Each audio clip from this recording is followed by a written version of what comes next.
والسلام على عباده الذين اصطفى أما بعد فأعوذ بالله من الشيطان الرجيم بسم الله الرحمن الرحيم يريدون ليطفئوا نور الله بأفواههم والله متم نوره ولو كره الكافرون صدق الله العلي العظيم.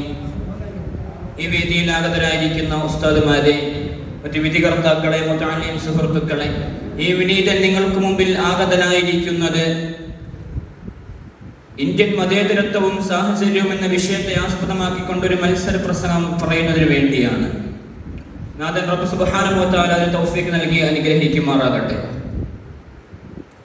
മതേതരത്വത്തിന്റെ ഈറ്റില്ലമായി ലോകമെമ്പാടും അറിയപ്പെടുകയും അതിശയോക്തിയോടെ എല്ലാ രാജ്യങ്ങളും നോക്കിക്കാണുകയും ചെയ്തിരുന്ന ലോകത്തിലെ ഏറ്റവും വലിയ മതേതരത്വ ജനാധിപത്യ രാജ്യമായിരുന്നു നമ്മുടെ ഇന്ത്യ.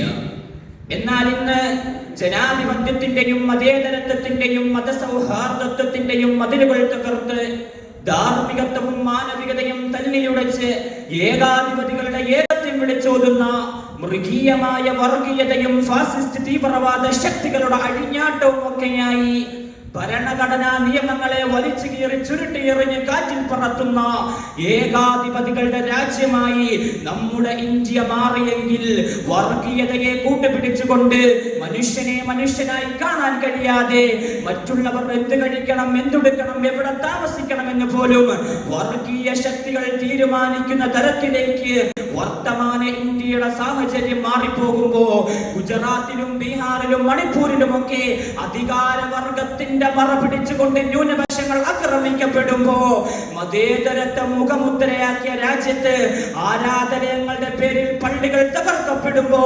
1992 ഡിസംബർ 6 ഞായറാഴ്ച ബാബരി മസ്ജിദിന്റെ താഴികക്കുടങ്ങളും മിനാരങ്ങളും മിമ്പറുകളും മിഹ്റാബുകളും തല്ലി തകർത്ത് ബാബരി മുതൽ തുടങ്ങി ഷാഹി ജുമാ മസ്ജിദും ഗ്യാൻവാപ്പിയും അജ്മീർ ദർഗയും താജ്മഹലും അടക്കം ചരിത്ര ദംസനം നടത്തുമ്പോ നിങ്ങൾക്ക് തോന്നിയതുപോലെ പള്ളി പൊളിക്കാനും നിങ്ങൾക്ക് തോന്നിയതുപോലെ ആളുകളെ കൊന്നുകളയാനും ഇന്ത്യ നിങ്ങളുടെ തറവാട് സ്വത്തൊന്നുമല്ല. ഞങ്ങൾ അഭിമാനപൂർവ്വം പറയും, ഞങ്ങളുടെ ചോര കൊടുത്തുണ്ടാക്കിയതാണ് ഈ മണ്ണ്. നൂറ്റാണ്ടുകളായി ഈ രാജ്യത്തിന്റെ വായു ശ്വസിച്ച് ഇവിടത്തെ മണ്ണും വിണ്ണും പങ്കിട്ട് ജീവിക്കുന്നവരാണോ ഹിന്ദുവും മുസൽമാനും ക്രിസ്ത്യാനിയും. അവർക്കിടയിൽ വിഭാഗിതയുടെ, അവർക്കിടയിൽ വർഗീയതയുടെ വൻമതിലുകൾ തീർക്കുന്നവരെ നാം തിരിച്ചറിഞ്ഞേ മതിയാകൂ. രാജ്യത്തിന്റെ നാനാഭാഗത്ത് നിന്ന് ന്യൂനപക്ഷങ്ങൾ ആക്രമിക്കപ്പെടുമ്പോ സമുദായം തമ്മിലുള്ള പരസ്പര വിശ്വാസം അപ്രതീക്ഷമായി കൊണ്ടിരിക്കുന്നു. ഈ രാജ്യത്തിന്റെ മഹത്തായ പാരമ്പര്യത്തെയും പൈതൃകത്തെയും തച്ചുടച്ചുകൊണ്ട് വിദ്യാഭ്യാസ സമ്പ്രദായത്തെ ഹിന്ദുത്വവൽക്കരിക്കാനുള്ള ശ്രമങ്ങൾ അണിയറയിൽ നടന്നുകൊണ്ടിരിക്കുമ്പോ എവിടേക്കാണ് നമ്മുടെ രാജ്യം നീങ്ങിക്കൊണ്ടിരിക്കുന്നത്? അതുകൊണ്ട് മതേതരത്വത്തിന്റെ കാലം കഴിഞ്ഞു. ഇനി എന്ത് മതേതരത്വം എന്ന് ചോദിക്കുന്ന മുദ്രാവാക്യത്തിൽ നമ്മൾ വഞ്ചിതരായി പോകരുത്.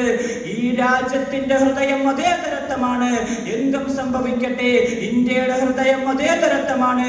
ഇന്ത്യ ഗാന്ധിയുടെ മണ്ണാണ്, ഇന്ത്യ നെഹ്റുവിന്റെ മണ്ണാണ്, ഇന്ത്യ മുഹമ്മദ് ഖായിദ് മില്ലത്ത് ഇസ്മായിൽ സാഹിബിന്റെ മണ്ണാണ്. ഈ മണ്ണിന്റെ ഹൃദയം മതേതരത്വമായിരിക്കട്ടെ എന്ന് പറഞ്ഞ വസിയത്തോടു കൂടി ഞാൻ എന്റെ വാക്കുകൾ അവസാനിപ്പിക്കട്ടെ. വആഖിറു ദുആഇൽ ഹംദുലില്ലാഹി റബ്ബിൽ ആലമീൻ. അസ്സലാമു അലൈക്കും വറഹ്മത്തുള്ളാഹി.